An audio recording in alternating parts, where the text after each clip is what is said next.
Outre leur grand génie, les Da Vinci, Twain, Einstein, Darwin, il y avait tout quelque chose en commun. Ils tenaient un journal. Dans cette capsule, je partage avec toi 7 raisons pourquoi tu devrais considérer tenir un journal. Bonjour, je m'appelle Richard Leclerc. J'aide les gens d'action à trouver et exploiter leur voie. Et pour les aider, j'ai créé une démarche qui s'appelle la retraite stratégique que j'enseigne. La retraite stratégique, c'est quoi? C'est un outil de planification autant professionnel que personnel. C'est un outil de découverte pour devenir une meilleure version de toi-même. C'est également un outil de création pour créer tes projets et les élaborer. C'est un outil de réflexion pour savoir d'où tu arrives, mais surtout où tu t'en vas. Et finalement, c'est un outil pour observer, prendre conscience de qui tu es vraiment.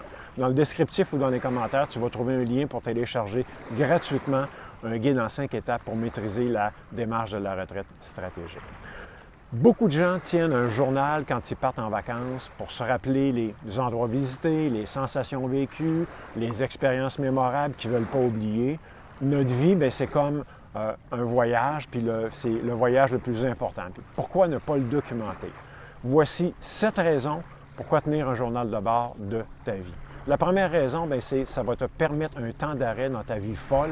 Soit le matin ou en soirée, tu prends un temps d'arrêt pour documenter ta journée, la planifier. C'est juste bon. Raison numéro 2, pour capturer tes idées et tes projets. Tu n'oublieras plus jamais une bonne idée si tu amènes avec toi ton journal partout où tu vas. Puis tu en profites pour commencer à élaborer tes plans et à ajouter des actions à faire.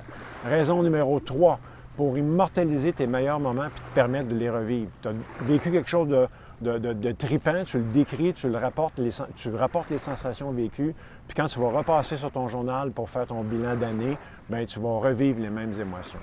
Raison numéro 4, pour clarifier tes pensées, ce qui en résulte en de meilleurs choix. Si tu es à l'heure des décisions, clarifie ta pensée en mettant les pour et les contre de ton projet ou ta décision que tu as à prendre par écrit, puis revisite tes notes tant et aussi longtemps que tu n'as pas pris la décision. Ça va t'aider à voir beaucoup plus clair. Raison numéro 5, pour te libérer des frustrations de ta journée. Tu as vécu quelque chose, une situation désagréable, une situation frustrante, libère-toi des émotions négatives rapidement en écrivant dans ton journal.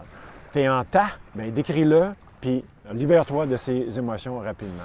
Raison numéro 6, pour améliorer ta productivité, identifie des paramètres que tu veux suivre pour t'améliorer grandement, pour améliorer grandement ta productivité, tes performances. Tu pourras suivre, par exemple, ton niveau d'énergie, le temps passé en mode focus, tes dossiers prioritaires à régler, tes minutes d'exercice que tu as faites, ce que tu as mangé pour contrôler ton poids, l'argent que tu as dépensé. Enregistre tes micro-victoires. Comme on dit en bon français, what gets measured gets improved. Raison numéro 7 pour documenter ta vie. Laisse une trace de qui tu es, de ce que tu as fait, de ce en quoi tu crois, à ta famille, tes enfants, tes petits-enfants. Laisse une trace de tes expériences, les hautes comme les basses. Avoir un journal de bord procure beaucoup d'avantages. Et le plus important, c'est de passer un moment avec soi, avec un crayon pour immortaliser ce qu'on oublie souvent trop rapidement. J'espère que cette capsule a été d'une grande valeur pour toi. À bientôt.